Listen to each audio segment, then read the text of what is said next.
buffalo chicken sliders,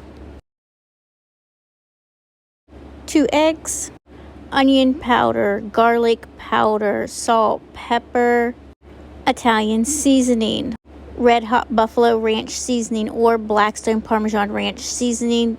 Those are both optional. Add some breadcrumbs. All the seasonings are to taste. Some shredded mozzarella cheese. Add in 2 tablespoons of your favorite buffalo sauce and give everything a good mix. If you need to add more breadcrumbs, go ahead and add more breadcrumbs. You want small meatballs here, so we're going to roll those out. The griddle is on medium heat. Add some oil, put down your meatballs. We're just browning the meatballs up. We're not cooking them all the way through. You can cook them all the way through if you wish. Add more oil if needed. Just look at the cheese starting to come out of these. You want to make sure they're browned on all sides. You want to move these around every 2 to 3 minutes.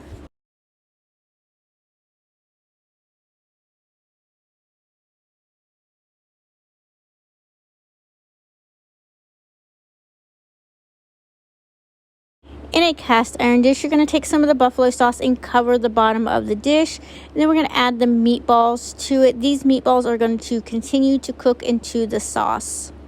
So the buffalo sauce is going to act as your marinara sauce. We're going to give this a good mix, and then we're going to add the rest of the bottle to it and give it another good mix.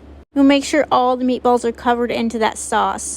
To make sure the heat stays in, you're going to cover it up with some aluminum foil. And you're going to cook the chicken until it reaches 165 degrees. While the meatballs are simmering, you're going to go and take the center of the rolls out. You do this as best as you can. You can use a knife if you don't have one of these.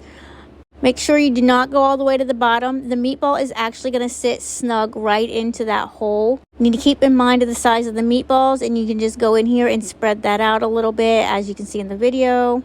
And press around the sides, move it around a little bit. Do not go through the bottom. This is why you wanted small meatballs. When the meatballs are done, it's time to do the slider part. All right, that's butter, and then right down on top of the butter is the garlic salt. We're going to cook these backwards, upside down. So top side down. Let that toast up to your liking, then you're going to flip them over. The griddle is still on low at that point. You can use shredded mozzarella or you can use blue cheese. You want to put cheese inside those holes on each one. Don't put too much cheese in there because you are putting the meatballs in there as well. Now you're simply just going to put the meatball on top and press down. They will fit. You may have to press a little bit hard. I know they look like they're sitting on top, but you want them inside and sitting on top a little bit. The cheese is going to act like a glue and hold them in there. Even when you cut them, these meatballs will not come off at the top. You can hold them upside down and it won't come off. Add more shredded mozzarella cheese, and you're going to dome it until the cheese melts.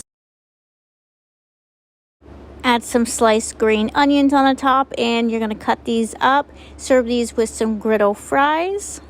If you have any leftover meatballs, you can set those off to the side. I believe the meat mixture gave me 32 meatballs, and I used 2 packages of rolls. You can drizzle over ranch dressing or blue cheese dressing or more buffalo sauce if you have any over top of the sliders. Bye guys, see you in the next video.